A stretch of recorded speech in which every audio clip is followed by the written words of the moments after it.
بسم الله الرحمن الرحيم الحمد لله رب العالمين والصلاة والسلام على سيد المرسلين وعلى آله وصحبه أجمعين أما بعد فقد قال الله تعالى في القرآن المجيد لن ينال الله لحومها ولا دماؤها ولكن يناله التقوى منكم كذلك سخرها لكم لتكبروا الله على ما هداكم وبشر المحسنين صدق الله العظيم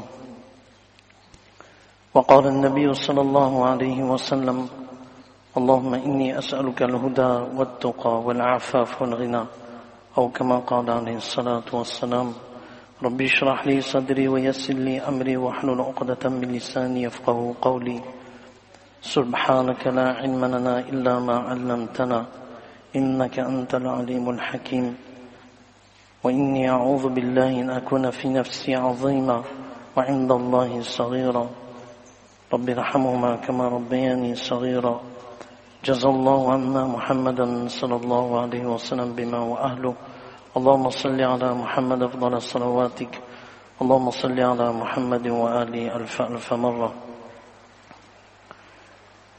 Toutes les louanges appartiennent à Allah subhanahu wa ta'ala, le tout clément, le tout miséricordieux, celui qui nous a permis de venir à la masjid, celui qui nous a permis de vivre ces, incha'Allah ta'ala, ces 10 premiers jours du mois de Dhul Hijjah, le dernier mois du calendrier islamique, 1442. Ces 10 derniers jours et ces 10 dernières nuits, chers frères en islam, représentent pour nous une occasion pour être parmi les proches d'Allah subhanahu wa ta'ala, pour gagner sa proximité, sa miséricorde. C'est une occasion telle que les 10 derniers jours et les 10 dernières nuits du mois de Ramadan, autant le croyant, il fait l'effort durant la dernière décade du mois de Ramadan, autant il doit développer un effort constant pour ces 10 premiers jours et ces 10 premiers jours et ces 10 premières nuits du mois de Dhul Hijjah. Les Sahaba radiyallahu anhum, ceux qui ont connu les Sahaba radiyallahu anhum, c'est-à-dire les Tabi'in, eux ils ont fait un effort constant, un effort louable durant ces 10 premiers jours et ces 10 premières nuits. Nous le rappelons, chaque jeûne durant ces 9 premiers jours, chaque jeûne c'est l'équivalent d'avoir jeûné en récompense toute une année. Et chaque nuit, durant les 10 premières nuits, c'est la nuit du destin en récompense. Donc c'est une occasion pour nous qui nous est offerte par Allah subhanahu wa ta'ala. Et Allah subhanahu wa ta'ala, non seulement il nous a donné cette opportunité, mais il nous donne toujours encore plus, comme la nuit de Eid. La nuit de Eid, Cheikh Nuruddin Itr, rahimahumullah ta'ala, en citant le hadith de Rasulullah sallallahu alayhi wa sallam, que celui qui veille dans les 2 nuits de Eid, alors Allah subhanahu wa ta'ala ne fait pas, son cœur ne mourra pas le jour où les cœurs mourront. Alors que veut dire cette expression, son cœur ne mourra pas le jour où les cœurs mourront? Dans des périodes de corruption et dans des périodes d'épreuves difficiles, là où l'être humain il est inconscient, insouciant de la pensée d'Allah subhanahu wa ta'ala, ben cette personne-là, incha'Allah ta'ala, sera de pied ferme dans la pensée d'Allah subhanahu wa ta'ala. Son cœur restera ferme, quelles que soient les situations. Les situations changeront, mais son cœur restera ferme dans l'obéissance d'Allah subhanahu wa ta'ala. Voilà que veut dire ce que Rasulullah sallallahu alayhi wa sallam il nous a transmis, il nous a dit, son cœur ne mourra pas le jour où les cœurs mourront.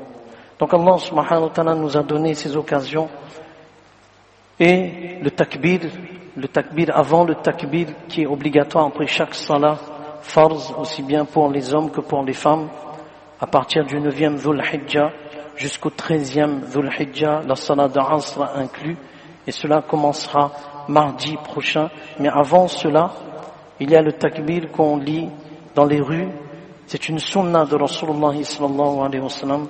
Allahu Akbar, la ilaha illallah, Allahu Akbar, wa lillahi alhamd. Donc, on doit prendre cette habitude à la maison, dans les marchés, là où nous sommes. Abu Huraira radiallahu anhu, Abdullah ibn Umar radiallahu anhuma et bien d'autres compagnons radiallahu anhum, ils sortaient et rappelaient aux autres ce takbir, Allahu Akbar, la ilaha illallah, Allahu Akbar, wa lillahi alhamd. Au moins, sur notre lieu de travail, doucement, là où on est en train de marcher, faire ses courses, etc. Bon, on lit doucement pour que, Inch'Allah Ta'ala, le jour de la résurrection, ces endroits-là témoignent pour nous, en notre faveur, que Allah, cette croyante ne t'a pas oublié de faire tes louanges, etc. Et bien sûr, le jour, le 10e Dhul Hijjah, 10, 11, 12, là où il y a le sacrifice, le qurbani qu'on appelle, et Allah subhanahu wa ta'ala nous interpelle sur ce message, sur le message du qurbani. لن ينال الله لحومها ولا دماؤها ولكن يناله التقوى منكم. Ni les chairs, ni leur sang, ni leur chair, ni leur sang n'atteignent Allah subhanahu wa ta'ala, mais ce qui l'atteint de votre part, c'est votre piété.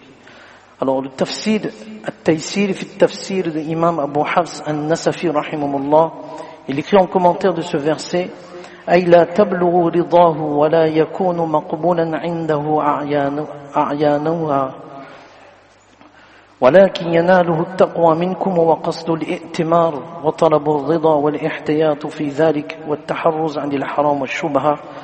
En d'autres termes, Allah subhanahu wa ta'ala, il attend de nous, à travers ce qurbani, l'essence même, la racine même, c'est-à-dire taqwa. Comme pour le jeûne, la'allakum tattaqun, pour le qurbani, c'est la même chose, taqwa. Taqwa, c'est-à-dire rester loin de toute action qui pourrait amener le non-contentement d'Allah subhanahu wa ta'ala. C'est ça, taqwa. Que ce soit dans sa vie en public, que ce soit dans sa vie privée, le croyant, la croyante craint Allah subhanahu wa ta'ala, qu'il ne puisse faire aucune action qui amène le contentement, le non-contentement d'Allah subhanahu wa ta'ala. Rechercher sans cesse la satisfaction d'Allah subhanahu wa ta'ala. Wa huwa qasdul i'timar. Et c'est là l'objectif de tout ordre qui vient de la part d'Allah subhanahu wa ta'ala. Wa talabur rida. Et de rechercher sa satisfaction. Le croyant, durant toute sa vie, jusqu'à son dernier souffle, ce qui l'intéresse et ce qui est le plus important pour lui, c'est de rechercher le contentement d'Allah subhanahu wa ta'ala. Wal-ihtiyat fi dhalika. Regardez ce que Abu Hafs an-Nasafi rahimahullah écrit, wal-ihtiyat fi dhalika. Et la précaution dans la recherche de la satisfaction d'Allah subhanahu wa ta'ala. Cela veut dire quoi? Lorsqu'on fait le qurbani, il y a tout un ensemble de règles, de principes à respecter pour que ce qurbani soit accepté auprès d'Allah subhanahu wa ta'ala. Pour que ce qurbani, il soit vraiment le message qu'Allah subhanahu wa ta'ala, il attend de nous. Qu'on puisse mettre ce message-là dans la vie de tous les jours. Pas d'attroupement, rien qui puisse gêner les voisins. Tout cela fait partie de la taqwa. Rester dans un environnement qui n'interpelle pas et qui n'appelle pas au mécontentement d'Allah subhanahu wa ta'ala. Pas d'attroupement, pas d'action, pas de mouvement qui puisse gêner les autres. Ça aussi, ça fait partie de taqwa. Ça aussi, ça fait partie de la piété.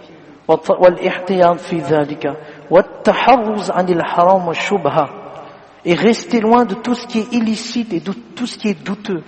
Regardez, lorsque j'achète une bête, j'honore, je paye. Je ne dis pas je vais payer après. Parfois on fait le qurbani mais on n'a pas encore honoré. Il nous accorde une échéance, on respecte cette échéance parce que lui aussi il est dans le besoin. C'est très important d'honorer ce qu'on doit, les dettes. Donc, ne pas honorer ses dettes volontairement et tout en sachant que cette personne-là est aussi dans le besoin et que je dois à cette personne-là, rester loin de tout ce qui pourrait amener le colère d'Allah subhanahu wa ta'ala. C'est très important. Le message de Qurbani, il est fort. Que dans sa vie privée, dans sa vie de tous les jours, au sein de ma famille, envers mes enfants, envers mon épouse, envers tout un chacun, envers mes employés, envers ceux qui j'ai la responsabilité, comment leur faire passer ce message de la recherche de la satisfaction d'Allah subhanahu wa ta'ala. C'est très important. Allah subhanahu wa ta'ala, il attend de nous. Allah subhanahu wa ta'ala, il attend de nous qu'on puisse se conformer à ce qu'il désire. Et à l'enseignement de Rasulullah sallallahu alayhi wa sallam, les gains, mon salaire, ma rémunération, tout ce que j'obtiens, ça doit être halal, licite. C'est ça le message de Qurbani, c'est tout ça. Ça englobe tout ça. Honorer les dettes. Faire en sorte qu'il n'y a aucun gêne pour tout un chacun. Tout cela fait partie de Qurbani. C'est tout un ensemble. Comme on dit qu'il y a des dommages collatéraux, mais de la même façon, il y a des règles collatérales à respecter au sein même de la racine. Et c'est cette racine-là qui demande à ce que tout cela soit respecté. Et auprès d'Allah subhanahu wa ta'ala, c'est nous-mêmes qui serons les gagnants. Auprès d'Allah subhanahu wa ta'ala, c'est nous-mêmes qui serons les gagnants. Subhanallah. Derrière ce sacrifice, il y a avant tout le sacrifice de son ego, de ses passions illicites. Se conformer à ce qu'Allah subhanahu wa ta'ala il désire. Il attend de nous. C'est ça le vrai message de Qurbani. Les maladies spirituelles, la rancune, la jalousie, l'animosité envers son prochain, ne pas se parler depuis des années et des années. Tout cela fait un ensemble, les liens familiaux, respecter les liens familiaux. Tout cela participe au Qurbani. Abu Qilaba, rahimahumullah, qui est un célèbre tabi'in,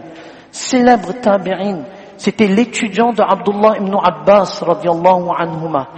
Il vivait en Irak. Mais un jour, Abdullah ibn Muhammad, qui était une des connaissances de Imam al-Awza'i, rahimahullah, un éminent savant de l'islam, il raconte à Imam al-Awza'i, rahimahullah, Abdullah ibn Muhammad, il raconte à cet éminent professeur, il dit, je vais te raconter l'histoire de Abu Qilaba. Un homme, subhanallah, uniquement dans la recherche de la satisfaction d'Allah subhanahu wa ta'ala, que ce soit en période de sacrifice, que ce soit en période de jeûne, que ce soit dans toutes les situations. Arish, qui est une des villes en Égypte, en dehors de la ville, Abdullah ibn Muhammad, rahimahullah, il sort et il voit une tente dressée dans ce désert. Il se pose la question, mais qui vit là? Et il appelle, y a-t-il quelqu'un? Ya Fulan, y a-t-il quelqu'un?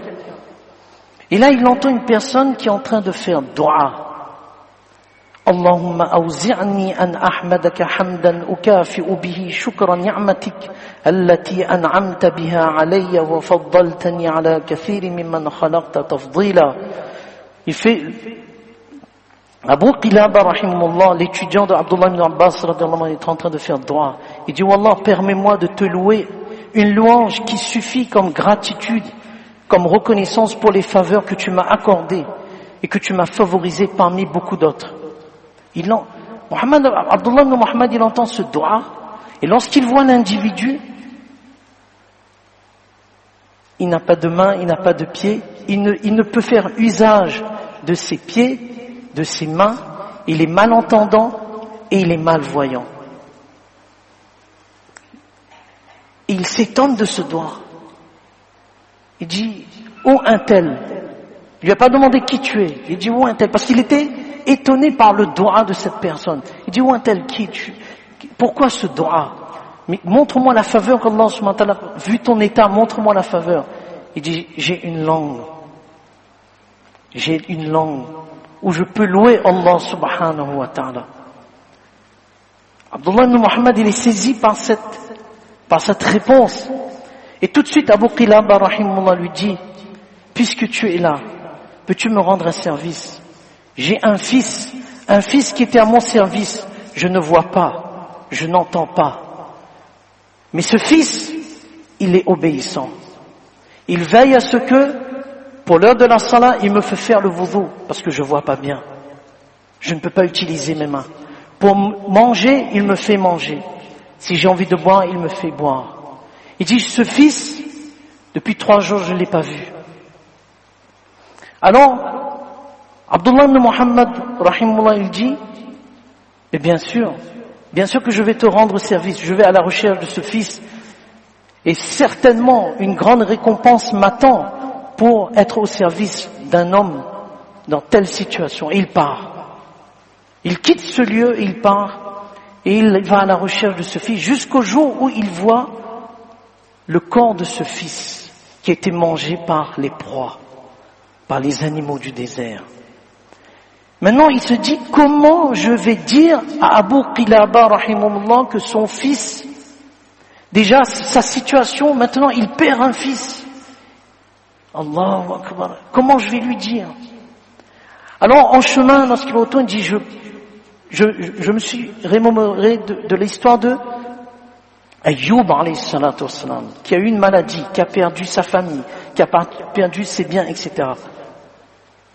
Il arrive à la tente et Abu Qilaba rahimahullah entend les pas. Il dit, qui est là? Il dit, c'est moi, celui qui est parti à la recherche de ton fils. Alors, tu l'as trouvé? Regardez comment, subhanallah, regardez comment il va parler avec Abu Qilaba. Il dit, où un tel? Il ne sait pas c'est qui, il dit, où un tel? Auprès d'Allah subhanahu wa ta'ala, qui est le plus honorable? Toi ou Ayyub alayhi salatu wassalam? Il dit, Ayyub alayhi salatu wassalam, bien entendu, c'est lui qui auprès d'Allah subhanahu wa ta'ala a une telle position. Il dit, Allah subhanahu wa ta'ala, celui qu'il aime, ne l'a-t-il pas éprouvé? Regardez comment il amène. Ne l'a-t-il pas éprouvé?